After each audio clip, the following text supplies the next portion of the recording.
What's going on, bro Cephas? Let's talk about going on call as a maintenance technician working in property management. I'm not going to sugarcoat it. It's a love-hate relationship with me, and but it's all about attitude, really. And for you new guys that don't know what going on call is, that is when you are on standby for 24 hours, usually from Friday to Friday or from Monday to Monday.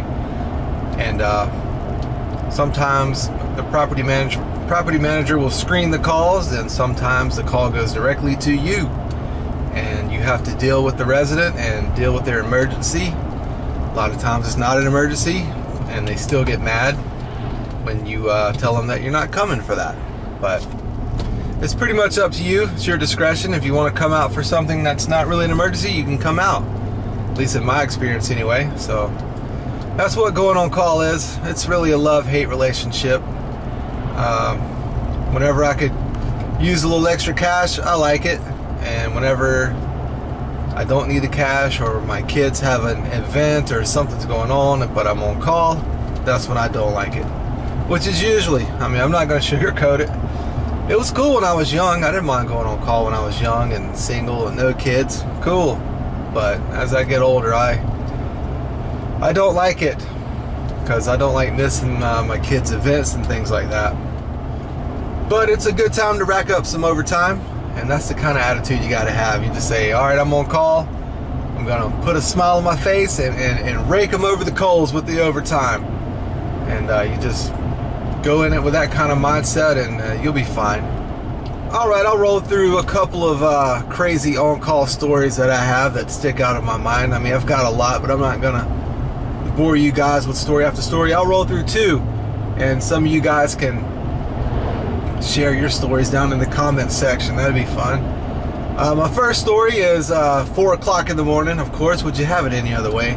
I'm on call, and somebody says, yeah, there's water running down my wall. This was on the second floor. It's running down my wall, and it's also running down the people's wall under us.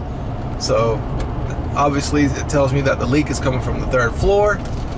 I show up, and the girl is passed out in the bed and drunk. She was really drunk, passed out, and I guess she was going to take a bath.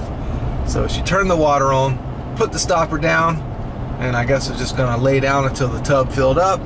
Well, it filled up all right. It was overflowing, and flooded her apartment, flooded the downstairs apartment below, and then flooded the first floor.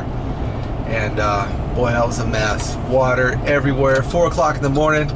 And this was when I was working in student housing, so I'm sure her parents got a big bill for her drunken mistake. And let's see, the second story, 1 o'clock in the morning, I'm on call. And the kid's locked out. He says he's locked out.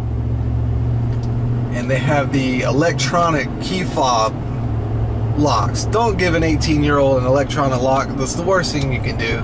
Because when it starts showing the battery warning, like the 4 flashes, like, hey, battery getting low, let somebody know.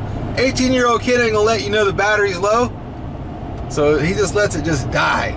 The battery's totally dead. Not even the booster would get it going. So I'm like, dude, the only way, this is on the second floor, the only way I'm gonna get you in is shoulder this thing and then fix the dang door frame the best I can to get you through. So I started shouldering it, making a lot of noise, you know, boom, boom, can't get it. And then the genius kid goes, hey man, my back window is open. This was like 30 minutes later. I'm like, dude, all right, well, let me go get a ladder. So I got an extension ladder, climbed in through the window, let him in. This is where it gets really good. So I go back to my car, the call's done, I let the kid in, everything's cool. The police rush me from both sides of my windows, guns drawn. Get out of the car! Get out of the car! The guns, I mean, right here, pointing at my head. This police officer yanks my door open, yanks me out of the car, throws me on the ground, felony position, spread, you know, arm spread, leg spread, knee in my back, yelling. I'm going, hey, I'm the maintenance man. You know, he's like, shut up, we gotta figure out what's going on here. We got a call about a break-in. So, you know, I guess all the noise I was making, shouldering the door, all of this guy's neighbors thinking I'm breaking in. Then they finally see me get a ladder and go through his window. So they thought I was a burglar. You know, it was cold too. I had a dark, you know, black jacket on, had my black hoodie on. And I guess they thought I was a burglar. But man, that really freaked me out, dude. I mean, I wasn't mad at the cops afterwards. You know, they didn't know who I was. You know, you run up to see a stranger, you know, you don't know who he is, but man, they roughed me up. Roughed me up something good. And what's funny is I had a gig of like 2 weeks later, and I see the cop. He's working the bar. You know, I guess patrolling around the bar or whatever. I see him, I say, "Hey man, you remember me?" He says, "No." And I said, "I'm the guy that you thought was breaking in, the maintenance guy." He's like, "Oh yeah. At least we didn't pull the trigger." That was his comment. At least we didn't pull the trigger. But man, that was crazy.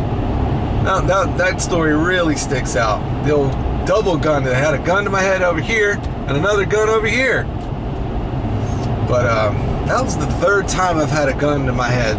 2 times by the police, and 1 time by actual robbers. I mean, it's like, how many times does a guy have to have a gun to his head in his life? But that was really crazy. So yeah, that's going on call in property management as a maintenance tech, man. You're gonna, for you new guys that are just starting out, wonder what on call is, that's what it is. And you're gonna have some crazy stories. You're gonna see some crazy things. You're gonna be out at all times of the night dealing with people's emergencies, and just, it can be crazy. So that's going on call. So new guys, just have a good attitude about it. Say, hey, I'm gonna get this on call. I'm gonna rake them over the coals, and we're gonna be swimming in the money when this is over. Just have a good attitude, and you'll be fine. You'll do good. It is what it is. On call. All right, guys, I'll see you in the next video. Late.